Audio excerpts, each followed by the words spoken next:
ఆదికాండము 6వ అధ్యాయము. నరులు భూమి మీద విస్తరింప ఆరంభించిన తరువాత కుమార్తెలు వారికి పుట్టినప్పుడు దేవుని కుమారులు నరుల కుమార్తెలు చక్కని వారిని చూచి వారందరితో తమకు మనస్సు నచ్చిన స్త్రీలను వివాహము చేసుకొనిరి.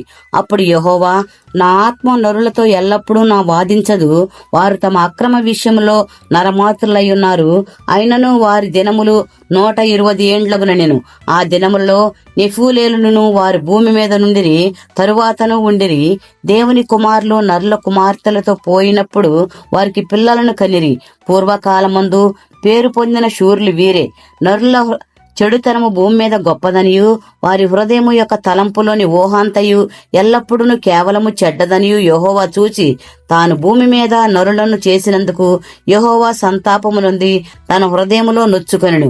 అప్పుడు యెహోవా, నేను సృజించిన నరులను, నరులతో కూడా జంతువులను, పురుగులను, ఆకాశ పక్షాదులను భూమి మీద ఉండకుండా తుడిచివేయుదును.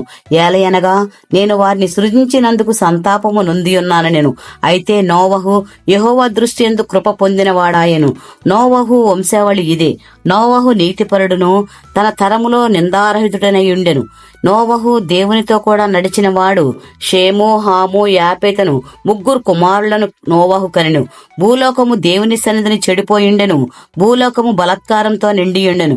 దేవుడు భూలోకమునకు చూచినప్పుడు అది చెడిపోయిండెను. భూమి మీద సమస్త శరీరులు తమ మార్గమును చెరిపివేసుకొని ఉండిరి. దేవుడు నోవహుతో, సమస్త శరీరుల మూలముగా భూమి బలాత్కారంతో నిండి ఉన్నది గనుక నా సన్నిధిని వారి అంతము వచ్చి ఉన్నది. ఇదిగో, వారిని భూమితో కూడా నాశనము చేయుదును. చితిసారకపు మ్రానుతో నీ కొరకు వాడను చేసుకొనుము. అరలు పెట్టి ఆ వాడను చేసి లోపటను వెలుపటను దానికి కీలు పోయవలెను. నీవు దాన్ని చేయవలసిన విధి ఆ వాడ 300 మూరల పొడుగును, 50 మూరల వెడల్పును, 30 మూరల ఎత్తును గలదై ఉండవలెను. ఆ ఓడకు కిటికీ చేసి పైనుండి 3 క్రిందికి దాని ముగించవలెను. ఓడ తలుపు దాని ప్రక్కను ఉంచవలెను. క్రింది అంతస్తు 2వ అంతస్తు 3వ అంతస్తు గలదిగా దాని చేయవలెను.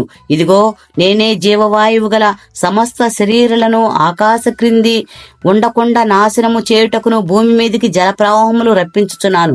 లోకమందున్న సమస్తమును చనిపోవును. అయితే నీతో నా నిబంధన స్థిరపరచుదును. నీవును నీతో కూడా నీ కుమారులను, నీ భార్యయు, నీ కోడళ్లను ఆ ఓడలో ప్రవేశింపవలెను. మరియు నీతో కూడా వాటిని బ్రతికించి ఇంచుటకు సమస్త జీవులలో అనగా సమస్త శరీరుల యొక్క ప్రతి జాతిలో 2 చొప్పున నీవు వాడలోనికి తేవలను. వాటిలో మగదియు ఆడదియు ఉండవలను.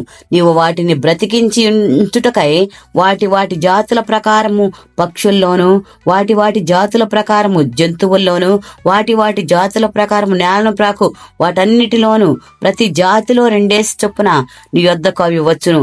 మరియు తినుటకు నానా విధములైన ఆహార పదార్థములను కూర్చుకొని నీ దగ్గర ఉంచుకొనుము. అవి నీకును వారికిని ఆహారమగునని చెప్పెను. నోవహు అట్లు చేసెను.